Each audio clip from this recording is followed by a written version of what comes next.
السلام علیکم ورحمۃ اللہ وبرکاتہ، نحمده ونصلی علی رسولہ الکریم، اما بعد فاعوذ باللہ من الشیطان الرجیم، بسم اللہ الرحمن الرحیم، رب اشرح لی صدری ویسر لی امری واحلل عقدۃ من لسانی یفقہوا قولی۔ ان اللہ یأمر بالعدل والإحسان وإیتاء ذی القربى وینہی عن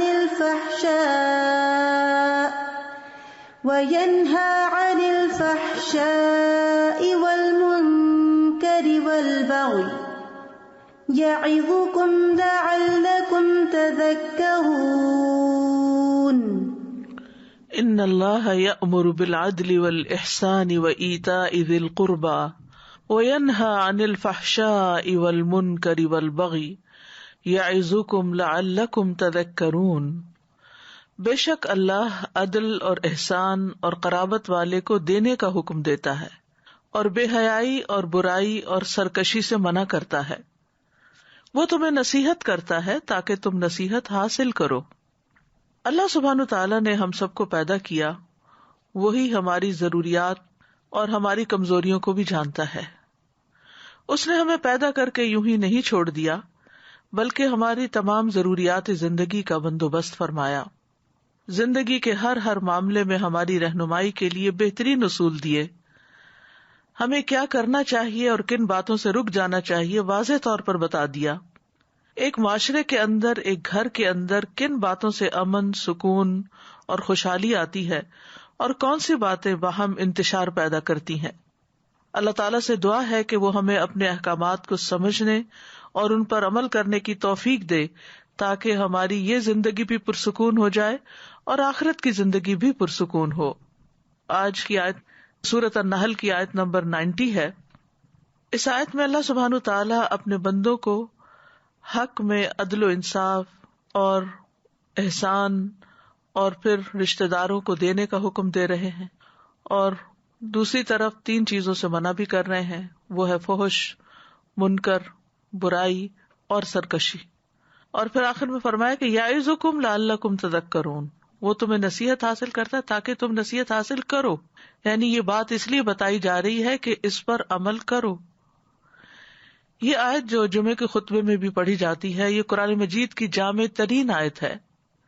شتیر بن شکل سے روایت ہے کہ میں نے ابن مسعود رضی اللہ عنہ سے سنا، وہ کہہ رہے تھے کہ قرآن میں سب سے جامع آیت سورۃ نحل کی یہ آیت ہے، ان اللہ یأمر بالعدل والإحسان۔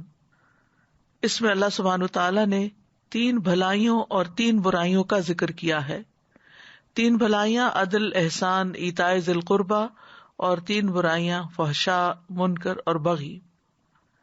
3 بھلائیاں جن کا ذکر کیا گیا ہے ان میں تمام بنیادی نیکیاں آ جاتی ہیں، اور 3 برائیاں جن سے منع کیا گیا ہے یہ انسان کے انفرادی اور اجتماعی معاملات کو بگاڑ کر رکھ دینے والی ہیں۔ حسن بصری کہتے ہیں کہ انہوں نے یہ آخر تک آیت پڑھی، پھر کہا کہ اللہ سبحانہ تعالیٰ نے تمہارے لیے ایک ہی آیت میں تمام بھلائیوں اور تمام شر کو جمع کر دیا ہے، یعنی خیر کے کام بھی بتا دیے ایک ہی آیت میں اور شر کے کام بھی بتا دیے ہیں۔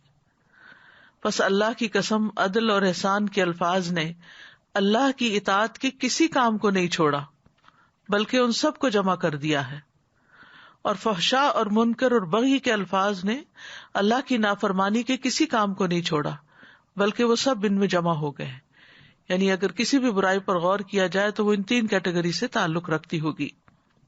قتادہ کہتے ہیں کوئی ایسا عمل حسن اخلاق میں نہیں جس کو عرب اچھا سمجھتے ہوں، اللہ نے اس کو کرنے کا حکم دے دیا، اور کوئی ایسی قبیح چیز نہ تھی جس کو عرب جاہلیت سے برا سمجھتے تھے اور اللہ تعالیٰ نے اس سے منع نہ کر دیا ہو۔ تو بہرحال اس آیت میں کرنے کے کام بھی بتا دیے گئے اور نہ کرنے کے کام بھی بتا دیے گئے۔ تو فرمایا کہ ان اللہ یأمر، بے شک اللہ حکم دیتا ہے۔ جب اللہ تعالیٰ کسی چیز کا حکم دیتے ہیں تو پھر ہمارے لیے لازم ہوتا ہے کہ ہم اس حکم کو مانیں، کیونکہ ہم اللہ پر ایمان رکھتے ہیں، ہم اس کی کتاب پر ایمان رکھتے ہیں۔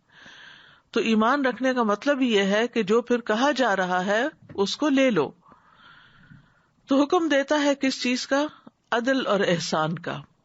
عدل اور احسان کی تعویل میں علماء کا اختلاف ہے۔ عدل سے مراد انصاف اور احسان سے مراد لوگوں کے ساتھ بھلائی کرنا ہے۔ یہ بھی کہا گیا ہے کہ عدل سے مراد فرائض ادا کرنا اور احسان سے مراد مستحبات کو ادا کرنا، یعنی فرض سے زائد چیز، زیادہ نیکی۔ یہ بھی کہا گیا کہ عدل جو ہے وہ فرض ہے اور احسان جو ہے وہ نفل ہے۔ ابن عباس سے مروی ہے کہ عدل سے مراد توحید ہے اور احسان سے مراد فرائض کی ادائیگی ہے، اور ابن عباس سے یہ بھی مروی ہے کہ احسان توحید میں اخلاص کو اپنانا ہے۔ مقاتل کہتے ہیں کہ عدل سے مراد توحید ہے اور احسان سے مراد لوگوں سے درگزر کرنا ہے۔ ایک اور قول یہ ہے کہ اللہ افعال میں عدل کرنے کا اور اقوال میں احسان کرنے کا حکم دیتا ہے۔ ابن العربی کہتے ہیں کہ عدل وہ ہے جو اللہ تعالیٰ نے اپنی کتاب میں بیان فرما دیا اور اپنے رسول کی زبانی بتا دیا اور اس کو اپنانے کا حکم دیا۔ عدل بندے اور رب کے درمیان ہوتا ہے، عدل معاملات میں بھی ہوتا ہے، جیسے خرید و فروخت کے معاملے میں، معاہدات میں، تمام معاملات اور معاوضے یہ سب عدل سے ادا کیے جائیں، نہ کہ دھوکہ دیا جائے کسی کو، نہ کسی کے حق میں کمی اور نہ ظلم کیا جائے۔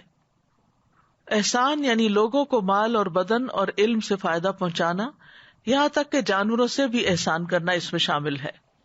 یہ تو عدل کا عمومی مفہوم ہے۔ جہاں تک ابن العربی کا قول ہے تو ان کا کہنا ہے کہ احسان میں عقائد میں عبادات، معاملات سب شامل ہے۔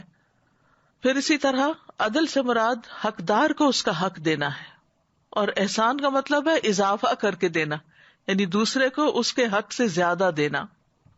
جو برائی کرے اس کے ساتھ اچھا کرنا، برا کرنے والے کو معاف کر دینا، کاٹنے والے سے ملنا، جڑنا، اور محروم کر دینے والے کو دینا۔ ابن عیینہ کہتے ہیں کہ علی رضی اللہ عنہ سے اللہ تعالیٰ کے اس فرمان کے بارے میں جب پوچھا گیا تو انہوں نے کہا، عدل سے مراد انصاف ہے اور احسان سے مراد انصاف سے زیادہ یعنی مہربانی کرنا ہے۔ عدل حکم ہے اور انصاف مستحب ہے۔ عدل سے ہر ایک کو اس کا حق ملتا ہے، اور احسان سے باہمی مودت، رحمت، تعاون اور تکافل کی فضا قائم ہوتی ہے۔ عدل کی کچھ مزید وضاحت ہم دیکھتے ہیں۔ عدل کا لغوی معنی ہے کمی اور زیادتی کے درمیان میانہ روی اختیار کرنا اور کاموں میں اعتدال کرنا، یعنی دو چیزیں ہو گئی، یعنی ایک کمی اور زیادتی کے درمیان میانہ روی اختیار کرنا اور دوسرے اعتدال اختیار کرنا، یعنی زندگی کے تمام معاملات میں اعتدال اختیار کرنا، اور اس کے بالمقابل ظلم اور جور ہے، یعنی ظلم و زیادتی ہے۔ اصطلاح میں عدل سے مراد چیزوں کو ان کے مقامات اور ان کے اوقات اور ان کی سمتوں اور ان کی مقداروں پر اس طرح استعمال کرنا ہے کہ جس میں نہ زیادتی ہو، نہ کمی ہو، نہ تقدیم ہو، نہ تاخیر ہو، یعنی ہر چیز کو گویا اس کی جگہ پر رکھ دینا۔ تو جس عدل کا اللہ تعالیٰ نے حکم دیا ہے اس میں بندے کا اپنی ذات کے حق میں اور اللہ کے حق میں عدل کرنا شامل ہے۔ تو اس میں پھر معنی کیا ہوا کہ حقوق کو پورا پورا ادا کیا جائے، اللہ کے حق کو بھی پورا ادا کیا جائے اور بندوں کے حق کو بھی پورا پورا ادا کیا جائے۔ پھر اسی طرح اپنی ذمہ داریوں کو ادا کرنا بھی عدل ہے، یعنی ہر سرپرست، ہر ذمہ دار کے ذمہ جو ذمہ داری عائد ہوتی ہے اسے چاہیے کہ وہ ادا کرے، خواہ وہ کوئی حکمران ہے یا کوئی جج ہے یا کسی کمپنی کا ذمہ دار ہے۔ ابن عطیہ کہتے ہیں کہ عدل یہ ہے کہ ہر فرض کام پر عمل کیا جائے، یعنی جتنے بھی ہم پر فرائض عائد ہوتے ہیں ان فرائض کو ہم ادا کریں تو یہ ہم نے عدل کیا، انصاف کیا۔ پھر اسی طرح عدل اپنی ذات کے لیے بھی ہے اور گھر والوں کے لیے بھی ہے اور باقی لوگوں کے لیے بھی ہے، یعنی اپنے ساتھ بھی انصاف کرنا چاہیے۔ انسان پہ واجب ہے کہ وہ اپنی ذات، اپنے گھر والوں کے بارے میں عدل قائم کرے اور ان لوگوں کے بارے میں عدل قائم کرے جن کی حفاظت تو اس کی ذمہ داری ہے۔ بس اپنی ذات کے ساتھ عدل قائم کرنا یہ ہے کہ انسان اپنی جان پر کسی ایسی چیز کا بوجھ نہ ڈالے جس کا اللہ نے حکم نہیں دیا، یعنی اپنی ذات کے ساتھ عدل کیا ہے، انصاف کیا ہے کہ اپنے اوپر ایسا بوجھ نہ ڈالا جائے جو انسان خود اٹھا نہ سکے۔ اور یہ کہ اس کا خیال رکھے یہاں تک کہ نیکی کے کاموں میں بھی اس پر زیادہ بوجھ نہ ڈالے کہ جو کرنے کے قابل نہ ہو انسان، یا اس کی طاقت کے مطابق ہی اس پر بوجھ ڈالے. ابن قیم کہتے ہیں کہ اللہ نے اپنے رسولوں کو بھیجا اور اپنی کتابوں کو نازل کیا تاکہ لوگ انصاف قائم کریں، یعنی جسٹس کے لیے بھیجا ہے. اور اس سے مراد وہ عدل ہے جس کی بنیاد پر زمین و آسمان قائم ہے. پس جب عدل کی علامات ظاہر ہوتی ہیں اور کسی بھی صورت میں اس کا چہرہ عیاں ہوتا ہے تو وہاں اللہ کی شریعت اور اس کا دین ہوتا ہے. یہ پوری کائنات کا دین اسلام ہے. اور ہم دیکھتے ہیں کہ جتنی بھی چیزیں قائم ہیں کائنات کے اندر انسانوں کے علاوہ بھی، ان سب کے اندر بھی اللہ نے ایک میزان قائم کر دیا ہے، ایک عدل رکھا ہے. ابن تیمیہ کہتے ہیں کہ عدل ہر چیز کا نظام ہے. اگر دنیا کا نظام عدل پر قائم کیا جائے تو یہ قائم رہتی ہے، اگرچہ ایسا کرنے والے آدمی کا آخرت میں کوئی حصہ نہ ہو. یعنی اگر ایک نان مسلم بھی ہے اور وہ عدل و انصاف سے کام لیتا ہے، جسٹس پر بیسڈ کام کرتا ہے، تو وہ دنیا میں فلرش کرے گا. اور دنیا کا نظام اگر عدل پر قائم نہ کیا جائے تو یہ قائم نہیں رہتی. یعنی اگر کسی کی حکومت ہے مثلاً، وہ قائم نہیں رہ سکتی اگرچہ ایسا کرنے والے میں اتنا ایمان ہو کہ اس کے ایمان کا اسے آخرت میں بدلہ دیا جائے. یعنی ایک مسلمان حکمران اگر عدل نہیں کرتا تو اس کی حکومت قائم نہیں رہ سکتی، اور اگر ایک نان مسلم حکمران عدل سے کام لیتا ہے تو وہ دنیا میں فلرش کرے گا، اس کی حکومت قائم رہے گی. پھر اسی طرح یہ ہے کہ ہر صاحب حق کو اس کا حق دینا جو ہے یہ عدل ہے. نبی صلی اللہ علیہ وسلم نے سلمان فارسی اور ابو درداء کو آپس میں بھائی بھائی بنا دیا تھا. ایک مرتبہ سلمان ابو درداء رضی اللہ عنہ سے ملاقات کے لیے تشریف لائے اور ام درداء کو بڑی خستہ حالت میں دیکھا. پوچھا کیا حال ہے؟ وہ بولی تمہارے بھائی ابو درداء کو دنیا سے کوئی سروکار نہیں.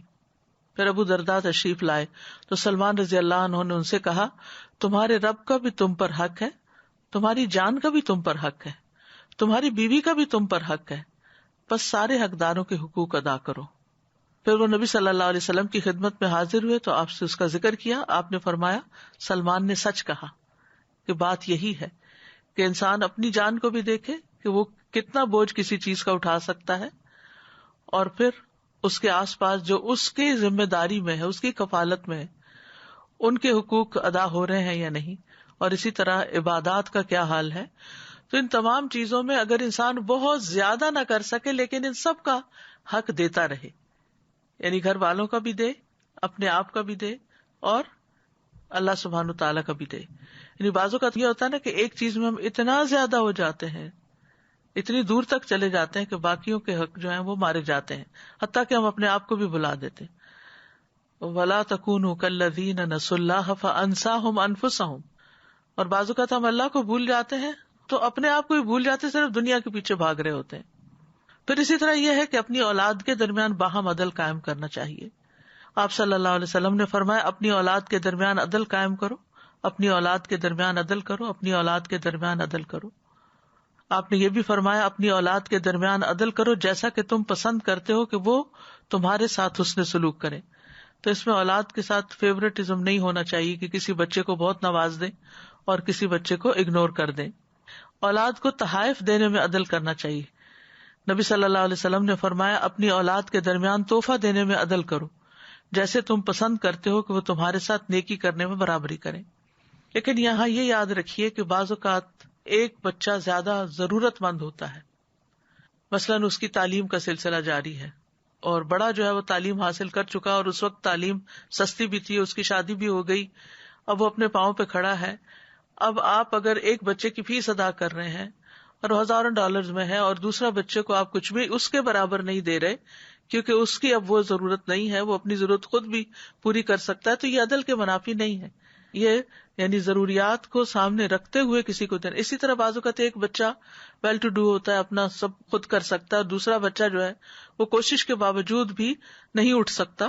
تو ایسی صورت میں اگر والدین اس بچے کی مدد کے لیے، اس کو اٹھانے کے لیے اس پر کچھ اسپینڈ کرتے ہیں تو یہ عدل کے خلاف نہیں ہے.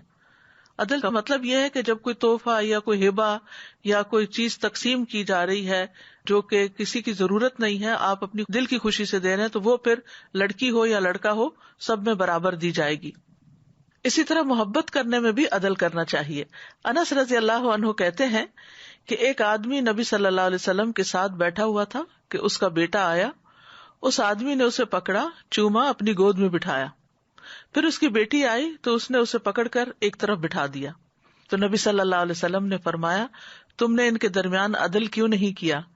یعنی اپنے بیٹے اور اپنی بیٹی کو چومنے میں عدل کیوں نہیں کیا؟ اور اگر گود میں بٹھایا تھا تو ایک کو ایک ٹانگ پہ بٹھا لیتا، دوسرے کو دوسرے پہ، تو یہ پھر عدل ہوتا. اسی طرح بیویوں میں بھی عدل کرنا چاہیے.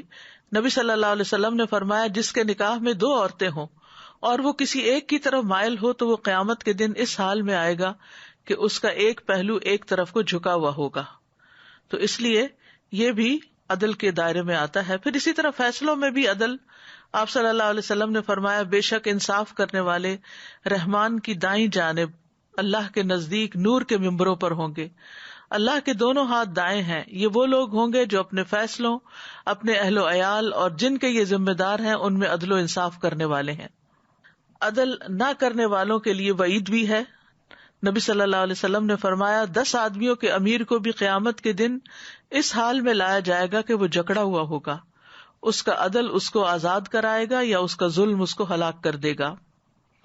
اور عدل کا دوسرا معنی میانہ روی، مطلب یہ ہے کہ جو بھی انسان کام کرے دین کا یا دنیا کا، ان سب کے اندر ایک اعتدال رکھے. خیر الامور اوسطها، بہترین کام وہ ہیں جو میانہ روی پر مشتمل ہوں. دوسری چیز جس کا اس آیت میں حکم دیا گیا وہ ہے احسان. احسان کا درجہ عدل سے بڑھ کر ہے، کیونکہ انسان پر جو واجب ہے اس کو ادا کرنا اور جو اس کا حق بنتا ہے اتنا لینا تو عدل ہے، لیکن واجب سے زیادہ دینا اور حق سے زیادہ دینا اور اسی طرح لیتے وقت اپنے حق سے کم لے لینا، یہ بھی احسان میں شامل ہے. تو احسان گویا عدل سے بڑھ کر ہے اور یہ مستحب ہے اور ایک نفل عمل ہے اور اس کا ثواب بہت زیادہ ہے. اللہ تعالیٰ کا فرمان ہے ان اللہ یحب المحسنین، بے شک اللہ احسان کرنے والوں سے محبت کرتا ہے. اور احسان یہ بھی ہے کہ بندے کا باطن اس کے ظاہر سے بہتر ہو. سفیان ابن عیینہ کہتے ہیں کہ اس مقام پر عدل سے مراد یہ ہے کہ ہر وہ آدمی جو اللہ کے لیے کوئی بھی عمل کر رہا ہے اس کی اندرونی اور بیرونی حالت ایک جیسی ہونی چاہیے، اور احسان یہ ہے کہ اس کی باطنی حالت ظاہری حالت سے زیادہ اچھی ہونی چاہیے. احسان کا لفظ جو ہے یہ برائی کے مقابلے میں آتا ہے. محاسن اور مساوی کہتے ہیں. محاسن اچھائیاں اور مساوی سوء سے برائیوں کو کہتے ہیں. کسی چیز کو خوبصورت بنانے کے لیے، مزین کرنے کے لیے بھی آتا ہے. تحسین کا لفظ اسی روٹ سے ہے، اسی مادے سے. اور جب ایمان اسلام کے ساتھ احسان کا لفظ ذکر ہوتا ہے تو اس سے مراد اللہ کی نگرانی کا یقین ہونا ہے اور عمدہ طریقے سے، خوبصورت طریقے سے اطاعت کرنا ہے. لیکن اگر احسان کا لفظ الگ طور پر آتا ہے تو اس کا مطلب کوئی بھی نیکی کرنا ہے، یعنی جس بھی درجے میں انسان اس کو کر سکے وہ کر لے. احسان جو ہے یہ قابل تعریف اور باعث اجر کام ہے. تھانوی کہتے ہیں کہ لفظ احسان کا اطلاق 3 چیزوں پر ہوتا ہے. نمبر 1 کسی چیز کا طبیعت اور مزاج کے موافق ہونا. نمبر 2 کسی چیز کا اپنے کمال تک پہنچنا. اور نمبر 3 کسی چیز کا قابل تعریف ہونا. امام راغب کہتے ہیں کہ احسان سے مراد ایسا کام کرنا ہے جس کا کرنا معروف ہو. اور احسان کی 2 قسمیں انہوں نے بتائی. کسی دوسرے کے ساتھ اچھائی کرنا. نمبر 2 اپنے عمل میں اچھائی کرنا، جیسے قابل تعریف علم حاصل کرنا اور اچھا عمل کرنا. علی رضی اللہ عنہ کا قول ہے کہ لوگ اپنے اچھے اعمال کے بیٹے ہیں، یعنی ان کو اسی طرح منسوب کیا جائے گا جو وہ علم حاصل کرتے ہیں اور جو وہ عمل کرتے ہیں. یعنی جیسا ان کا عمل ہوگا ویسی ان کی تعریف ہوگی. بندوں کے سامنے تو بندے اس طرح ہی اپریشیٹ کریں گے، اور اگر اللہ کے سامنے ایسے بندوں کو پتہ ہی نہیں تو اللہ کی نگاہ میں اس کا ویسے ہی رتبہ ہوگا. کیونکہ احسان کے بارے میں حدیث میں آتا ہے کہ انت عبد اللہ کانک تراہ فان لم تکن تراہ فانہ یراک. احسان یہ ہے کہ تم اللہ کی اس طرح عبادت کرو گویا کہ تم اسے دیکھ رہے ہو، پھر اگر تم اسے نہیں دیکھتے تو وہ تمہیں ضرور دیکھ رہا ہے. یعنی جب انسان کے اندر یہ احساس ہو کہ مجھے اللہ دیکھ رہا ہے تو وہ کانشیس ہو جائے گا اور اس کے عمل میں اور اس کی اطاعت میں اور اس کی عبادت میں خوبصورتی پیدا ہو جائے گی. اور یہی احسان کے درجے میں عبادت کرنا ہے. احسان جو ہے وہ ہمارے رب عز و جل کی صفت بھی ہے. الذی احسن کل شیء خلقہ وبدأ خلق الانسان من طین. اللہ وہ ذات ہے جس نے جو چیز بھی بنائی خوبصورت ہی بنائی، بہترین بنائی، اور انسان کی پیدائش گیلی مٹی سے کی. اللہ تعالیٰ اپنے بندوں پر بھی احسان کرتا ہے وَأَحْسِن كَمَا أَحْسَنَ اللَّهُ إِلَيْكَ، اور احسان کرو جیسے اللہ نے تمہارے ساتھ احسان کیا ہے. امام شوکانی اس آیت کی تفسیر میں کہتے ہیں یعنی آپ اللہ کے بندوں کے ساتھ احسان کریں جیسا کہ اللہ نے آپ کے ساتھ دنیا کی نعمتوں میں سے آپ پر انعام فرما کر احسان کیا ہے. یعنی جیسے اللہ نے تمہیں نعمتیں دی ہیں تو تم ان نعمتوں کو دوسروں میں بھی بانٹو اور ان کو بھی اس میں شریک کرو. احسان انبیاء کی صفت بھی ہے. وَوَهَبْنَا لَهُ إِسْحَاقَ وَيَعْقُوبَ كُلًّا هَدَيْنَا وَنُوحًا هَدَيْنَا مِن قَبْلُ وَمِن ذُرِّيَّتِهِ دَاوُودَ وَسُلَيْمَانَ وَأَيُّوبَ وَيُوسُفَ وَمُوسَى وَهَارُونَ وَكَذَلِكَ نَجْزِي الْمُحْسِنِينَ. اور ہم نے اسے اسحاق اور یعقوب عطا کیے، ان سب کو ہدایت دی، اور اس سے پہلے نوح کو ہدایت دی، اور اس کی اولاد میں سے داؤد اور سلیمان اور ایوب اور یوسف اور موسیٰ اور ہارون کو، اور اسی طرح ہم احسان کرنے والوں کو جزا دیتے ہیں. یعنی یہ سب محسنین میں سے تھے. بندوں میں سے سب سے بہترین وہ بندے ہیں، حدیث کے مطابق مسند احمد میں آتا ہے، آپ نے فرمایا تم میں سب سے بہتر لوگ وہ ہیں جن کی عمر لمبی ہو اور وہ اچھے عمل کرنے والے ہوں.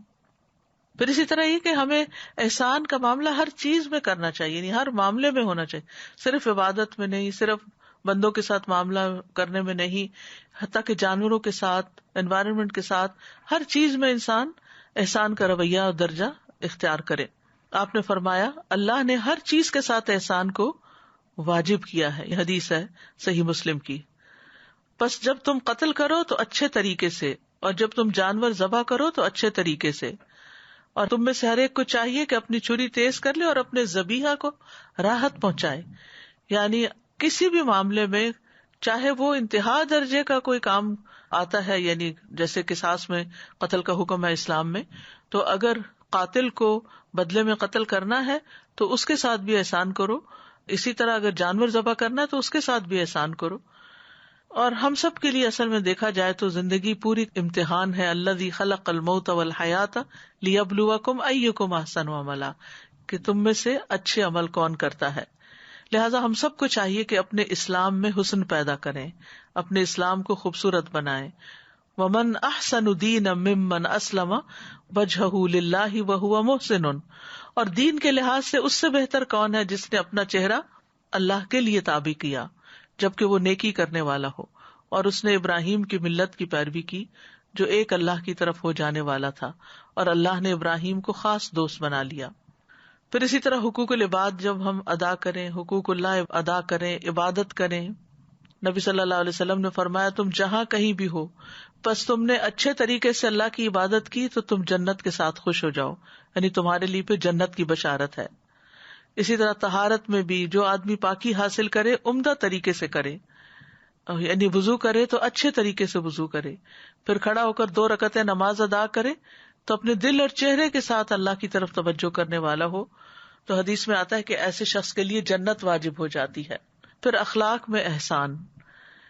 نبی صلی اللہ علیہ وسلم نے فرمایا میرے نزدیک تم سب سے زیادہ محبوب اور آخرت میں مجھ سے سب سے زیادہ قریب تم میں سب سے عمدہ اخلاق والے ہوں گے.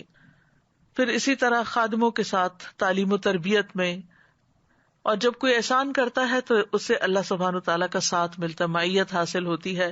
ان اللہ مع الذین اتقوا والذین هم محسنون، بلا شبہ اللہ ان لوگوں کے ساتھ ہے جو اس سے ڈرتے ہیں اور احسان کرنے والے ہیں. ایک اور جگہ پر بھی آتا ہے وَإِنَّ اللَّهَ لَمَعَ الْمُحْسِنِينَ. پھر اللہ کی محبت ملتی ہے، اللہ کی رحمت ملتی ہے. إِنَّ رَحْمَتَ اللَّهِ قَرِيبٌ مِّنَ الْمُحْسِنِينَ. اللہ تعالیٰ کی رضامندی ملتی ہے، دنیا اور آخرت کی بھلائیاں ملتی ہیں. لِلَّذِينَ أَحْسَنُوا فِي هَذِهِ الدُّنْيَا حَسَنَةٌ. جن لوگوں نے بھلائی کی ان کے لیے اس دنیا میں بھی بھلائی ہے. احسان کے بدلے اللہ بندے پر احسان فرماتے ہیں.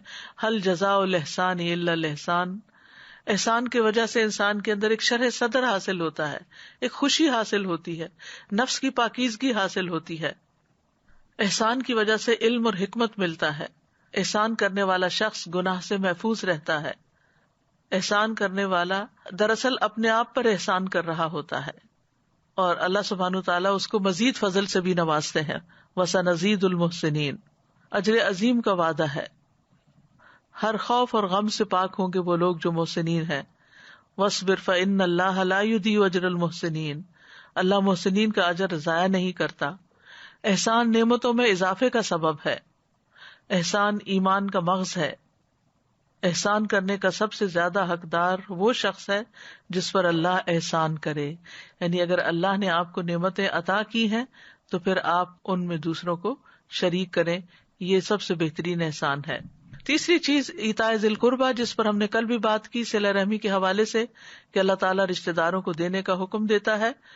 اور یہاں بھی اللہ سبحانہ تعالیٰ نے خاص طور پر رشتہ داروں کا ذکر کیا کہ ان کے ساتھ احسان کیا جائے.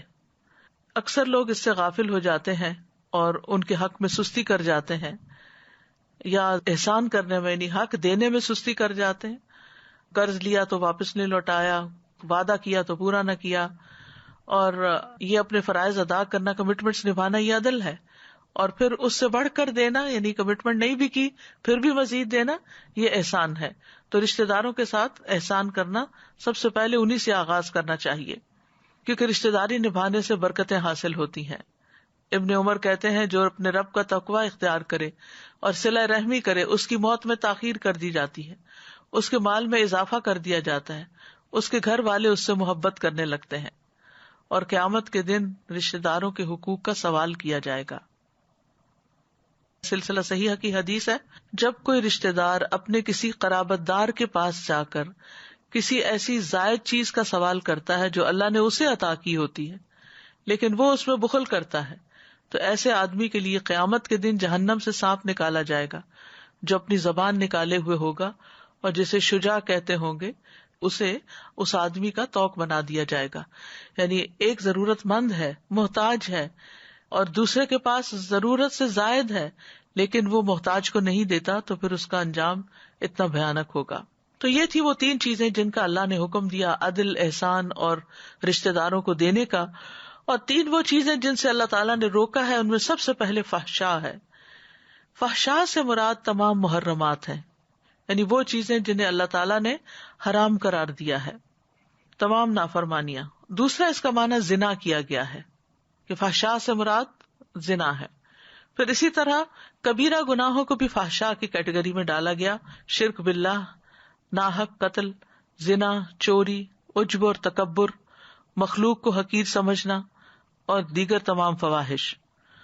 تو فحش کا اصل معنی ہوتا ہے مقبول حد سے تجاوز کرنا، یعنی کوئی چیز اپنی پسندیدہ حد سے باہر نکل جائے.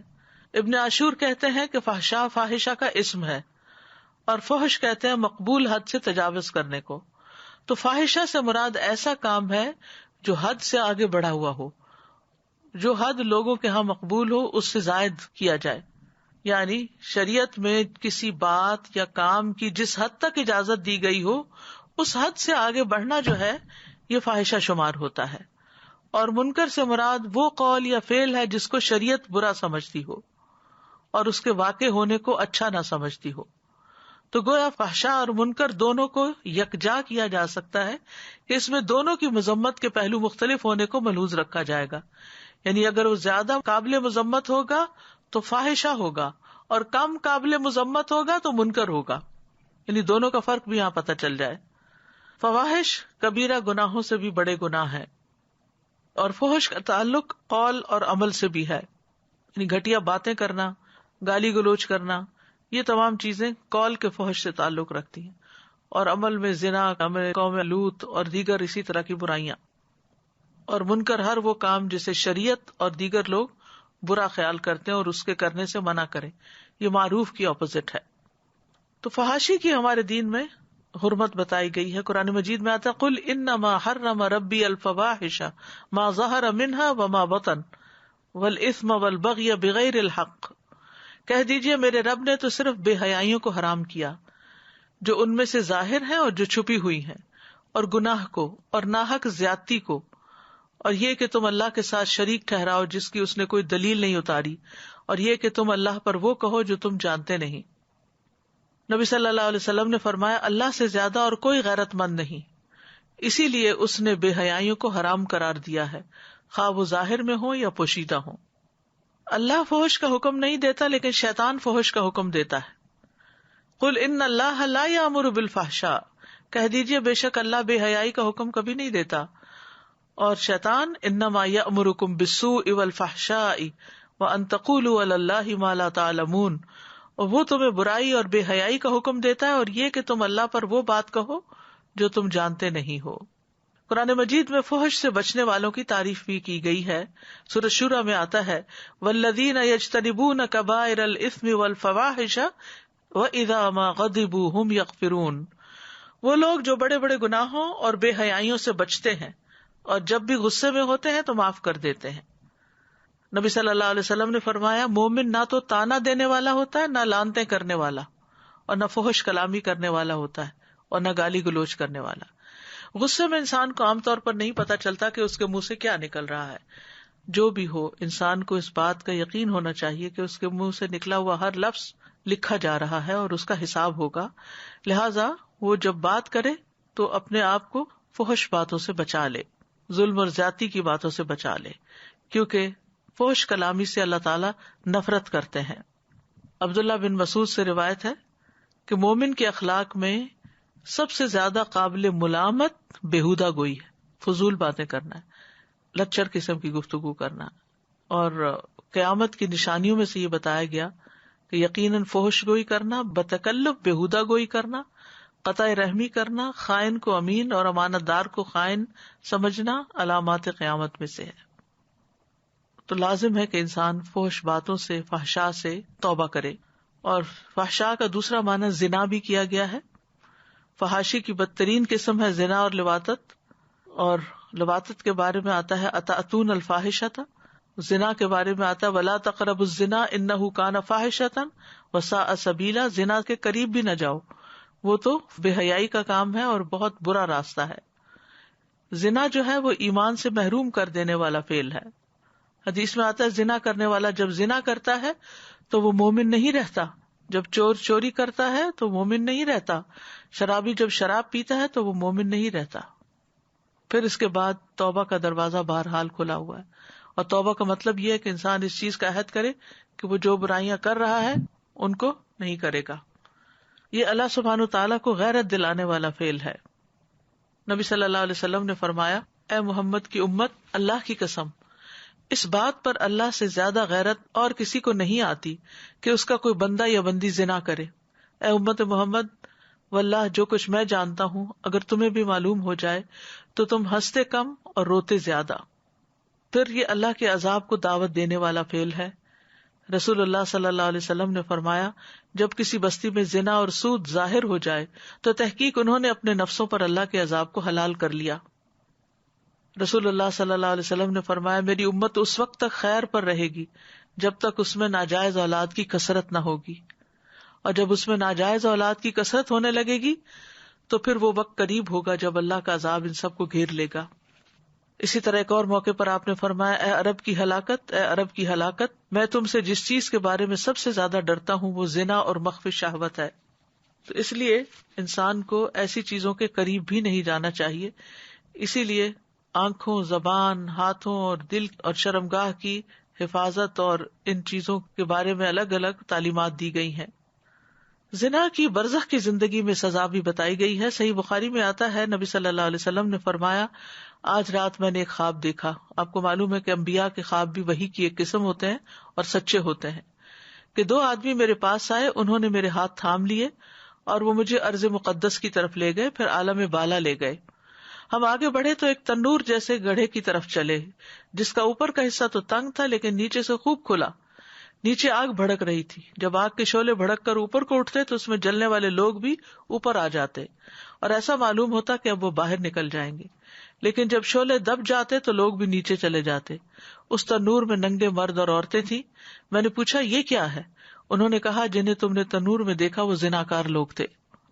پھر اسی طرح اگر کوئی شخص توبہ نہ کرے اور بڑھاپے تک یہ کام کرتا رہے تو رسول اللہ صلی اللہ علیہ وسلم نے فرمایا 3 آدمی ایسے ہیں کہ اللہ عز و جل قیامت کے دن نہ ان سے کلام کریں گے نہ معاف کریں گے، بوڑھا زناکار، مغرور غریب اور جھوٹا حکمران۔ ایک اور روایت میں آتا ہے کہ اللہ تعالیٰ ان کی طرف دیکھیں گے بھی نہیں، یعنی بوڑھے مرد اور عورت کی طرف جنہوں نے آخر تک زنا کیا۔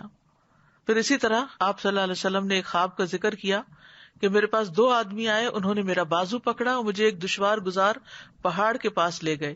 وہاں کچھ لوگ تھے جو بری طرح پھولے ہوئے تھے, ان سے بیت الخلاء کی طرف غلیظ بدبو آ رہی تھی. میں نے پوچھا یہ لوگ کون ہیں؟ انہوں نے کہا زانی مرد اور زانی عورتیں ہیں. تو چونکہ یہ انتہائی فحش اور انتہائی برا راستہ ہے, اس لیے کسی مومن کو یہ زیب نہیں دیتا کہ وہ ایسی کوئی حرکت کرے. والمنکر, اور برائیوں سے بھی, یعنی ہر وہ چیز جس سے اللہ اور اس کے رسول نے روکا ہے وہ منکر ہو گیا, اور اس سے ہمیں رکنا ہے, چاہے وہ زبان کا گناہ ہو یا پھر عمل میں کوئی چیز ہو. اسی طرح بغوی کہتے ہیں کہ اس سے مراد ایسا کام ہے جو نہ شریعت میں جائز ہو نہ سنت میں جائز ہو. منکر کی ایک تعریف یہ بھی کی گئی کہ ایسی برائیاں جن کا عقل انکار کرتی ہو. منکر کا لفظی معنی انکار کیا گیا, فطرت انسانی بھی اس کو برا سمجھتی ہو. تو جو شخص برائیوں سے بچے گا, اللہ سبحانہ تعالیٰ نے اس سے بخشش کا وعدہ کیا ہے, اور حرام چیزوں سے اجتناب کرنے والے کے لیے خوشخبری ہے. رسول اللہ صلی اللہ علیہ وسلم نے فرمایا, جو شخص اس حال میں آئے کہ اللہ کی عبادت کرتا ہو, اس کے ساتھ کسی کو شریک نہ ٹھہراتا ہو, نماز قائم کرتا ہو, زکوٰۃ ادا کرتا ہو, رمضان کے مہینے کے روزے رکھتا ہو, اور کبیرہ گناہوں سے اجتناب کرتا ہو, یعنی منکرات سے اجتناب کرتا ہو, تو اس کے لیے جنت ہے, یا یہ کہ وہ جنت میں داخل ہوگا. اور پھر آپ نے کچھ کبیرہ گناہوں کی ڈیٹیل بتائی. پھر اسی طرح یہ ہے کہ منکرات میں صرف وہ منکرات نہیں, لوگ جن کو منکر کہیں اور عقل منکر کہے اور جو ظاہر میں ہوں, بلکہ چھپ کے کی جانے والی برائیاں بھی منکرات میں شامل ہیں. نبی صلی اللہ علیہ وسلم نے فرمایا, میں اپنی امت کے ان لوگوں کو جانتا ہوں جو قیامت کے دن سفید تہامہ پہاڑوں کی مثل ڈھیروں نیکیاں لے کر آئیں گے, لیکن اللہ ان کی نیکیوں کو فضا میں پھیلے ہوئے غبار کے باریک ذروں کی طرح کر دے گا.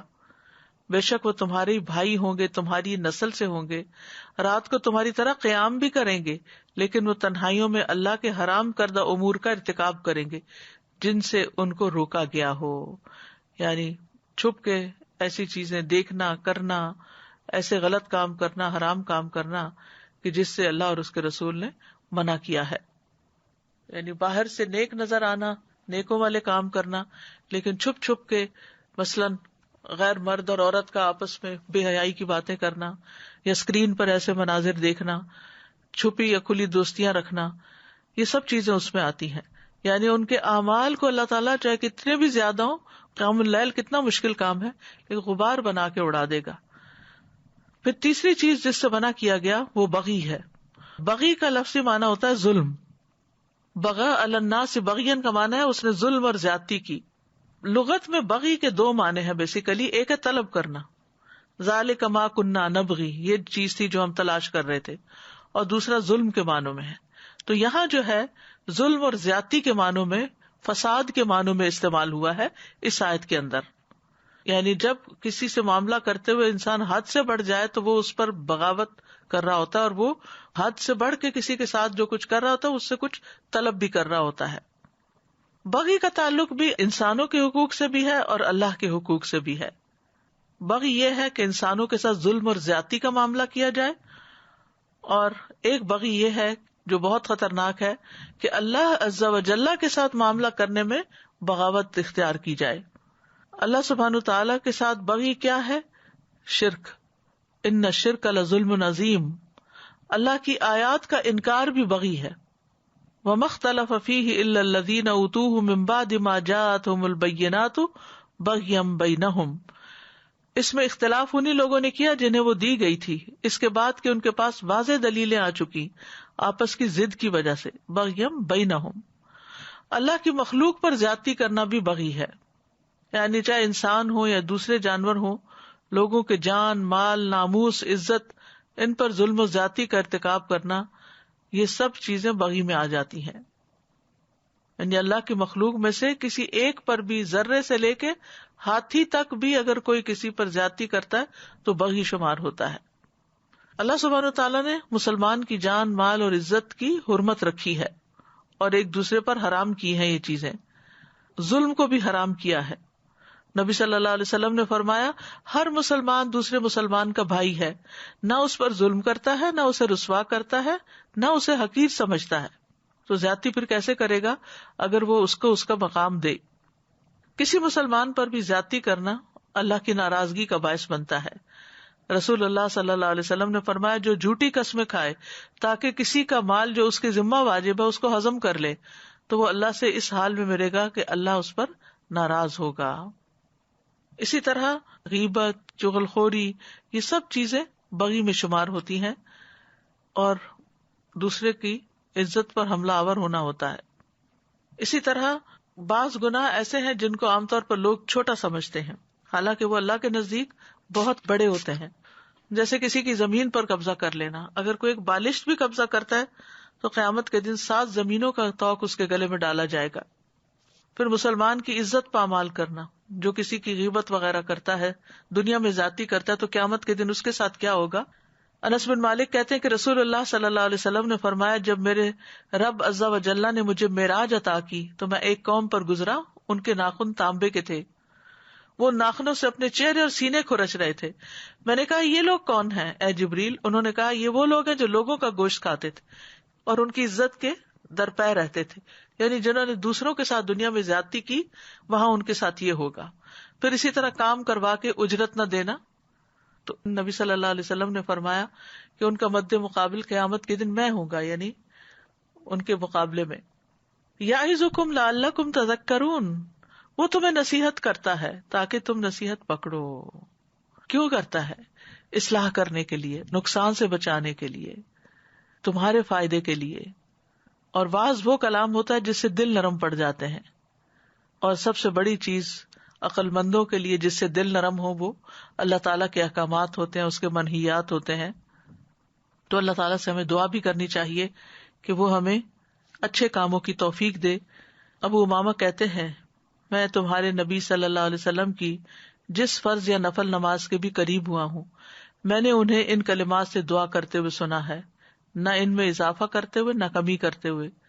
اللہم اغفر لی ذنوبی و خطایای، اللہم انعشنی واجبرنی واہدنی لصالح الاعمال والاخلاق فانہ لا یہدی لصالحها ولا یصرف سیئها الا انت. اے میرے اللہ میرے گناہوں اور میری خطاؤں کو معاف کر دے. اے اللہ مجھے تندرست کر دے، میری کمیاں پوری کر دے اور نیک اعمال اور اخلاق کی طرف میری رہنمائی فرما دے، کیونکہ ان کی نیکی کی طرف رہنمائی کرنے والا اور ان کی برائی کو دور کرنے والا تیرے سوا کوئی نہیں. پھر برے اخلاق اور برے اعمال سے بھی پناہ مانگے. اللہم انی اعوذ بک من منکرات الاخلاق والاعمال والاہواء.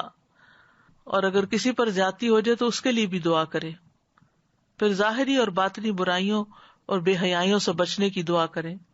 ربنا اصلح بیننا واہدنا سبل الاسلام ونجنا من الظلمات الى النور واصرف عنا الفواحش ما ظہر منها وما بطن. اور کرنے کے کام کیا ہیں کہ جن کے ہم ذمہ دار ہیں ان کے درمیان عدل و انصاف کو قائم کریں، خواہ وہ چھوٹے بہن بھائی ہوں یا اولاد ہو. اولاد کے درمیان تحفے تحائف دینے میں عدل کو ملحوظ رکھیں.